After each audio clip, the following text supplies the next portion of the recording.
Thank you. One knife carried is one knife too many. One life taken by the use of a knife is one life too many.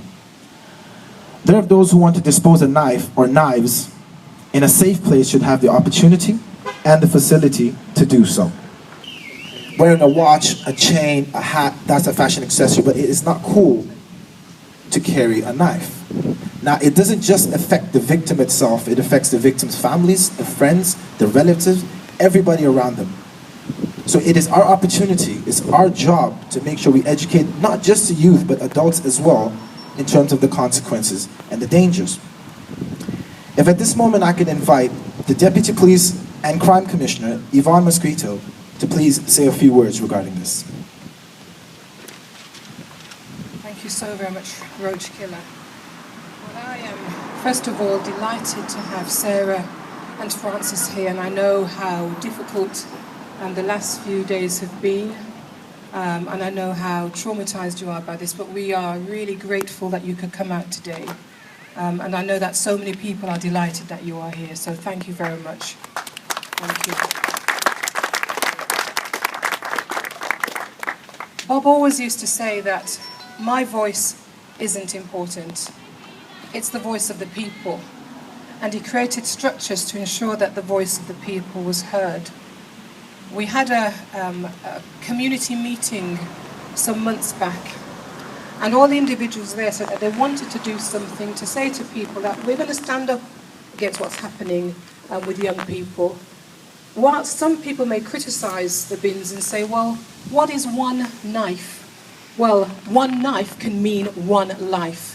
You tell those individuals who's lost their children, their loved ones, because of one knife, that a bin doesn't matter. It does matter.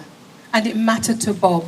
I am pleased that we are part of this legacy, that we are showing symbolism. We're saying that the voice of the community will be heard. We are delighted with the efforts of, thank you, Dave Webb.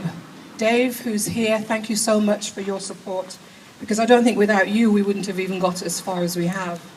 The community is here. I just want to say thank you to the New Testament Church as well, which is going to be holding another bin. And I want to thank the partners who have been here, who are here today.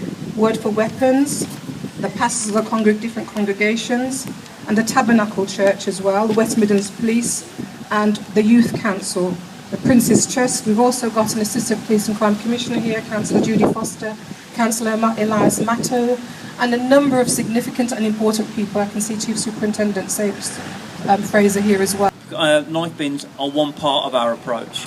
There's some excellent work being done around in West Midlands over the last number of years around removing knives and removing what the perception of knives is within our schools, and the bins will help us move forward around raising the profile but also taking knives off the streets.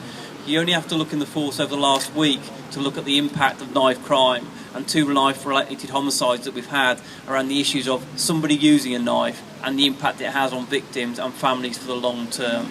So these knife bins do make a difference. They are a visible representation that knives are not acceptable in the streets of West Midlands.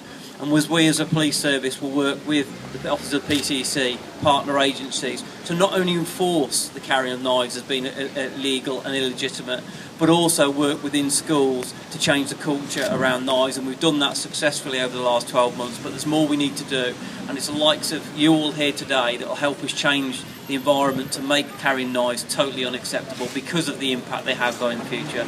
Means to us, and if you can please come and shed some light on this. Please give a round of applause.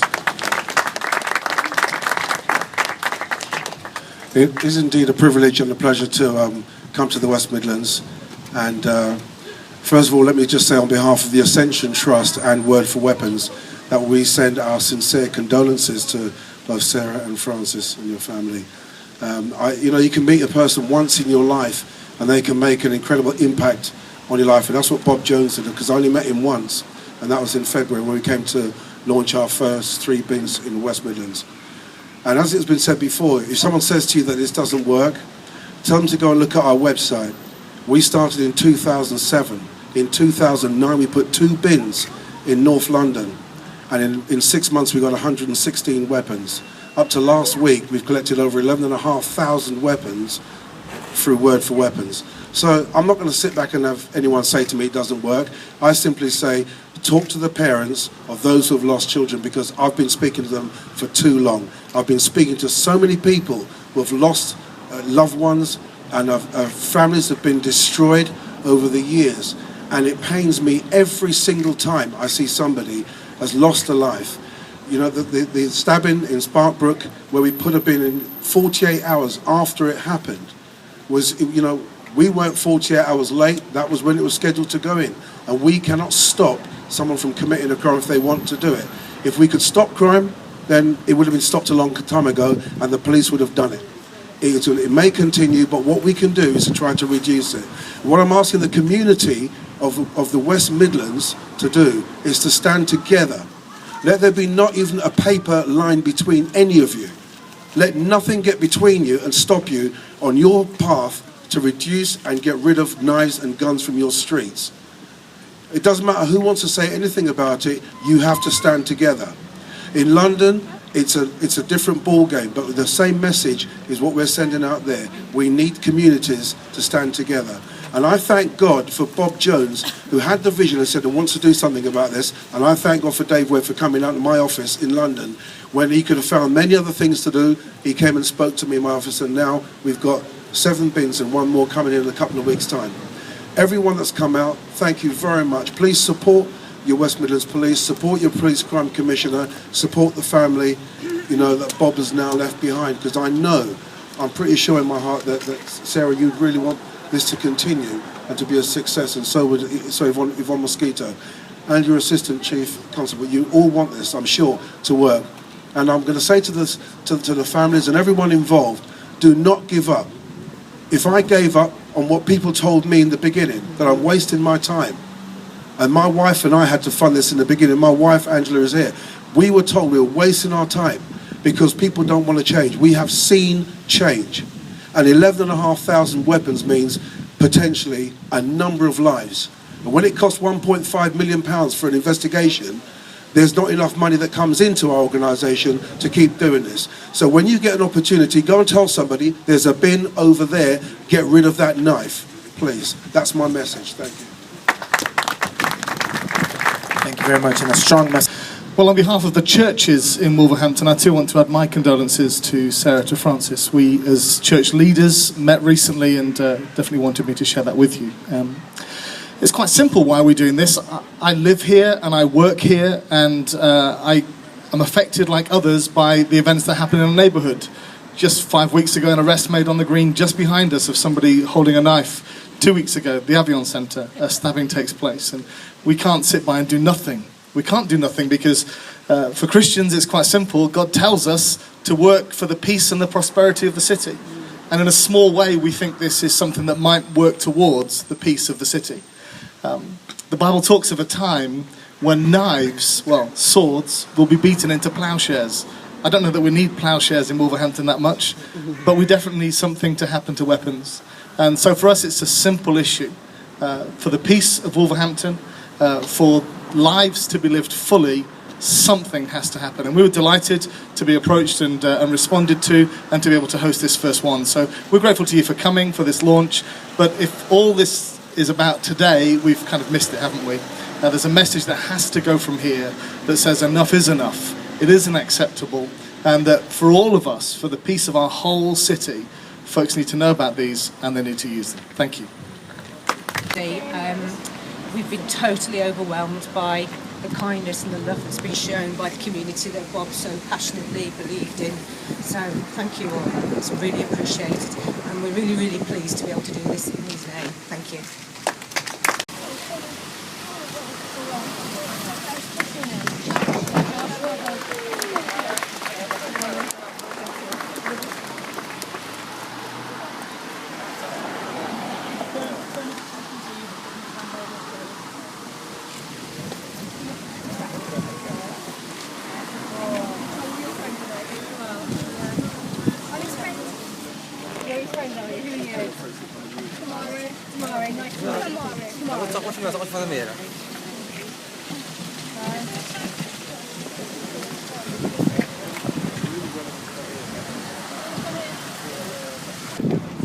As the youth commissioners, we are trying to encourage young people to drop knives and put them in the bins to try and keep the Wolverhampton streets safe. We want to try to spread this message to young people, as they're the people that are going to be using the bins. We've been working with young people in a variety of different ways. We've used surveys over social networking sites, and we've also delivered some hand surveys as well. We want to try and involve the youth as much as possible, as we think they're going to help us get the message out there to other people as well. If you're taking a knife to a bin to dispose of it, to avoid being stopped by police officers, it'd be best to conceal it and wrap it up in a bag of some sort. Try and put it in a bag so it's not near your hand, so it doesn't look like you're going to use it, as that might look like it's a threat to an officer. I just want to thank Sarah and Francis for coming out today as well, and offer my deepest condolences to them. Thank you. Thank you, Sandeep and Sabrina. I'd like to basically thank everybody in appreciation for coming out this. Of course, I'd like to thank Sarah Edmondson and Francis Harrison for coming out and supporting this event for us. And just, you know, it doesn't end right here where we have a bin and we just did this inauguration and that's it. It's a continuous effort, it's a continuous support from each individual here. It's the responsibility for us to spread the word that there is a knife bin here to surrender, and other locations like Sparkbrook and Aston where we put them. So please, when you leave here today, take the message with you and let it not die here, but continue on and let the word spread and let the people know one knife is one too many, one life is one too many. At this time, as I was advised to come over here and, you know, together we can touch the, oh girl, I send you all my love tonight.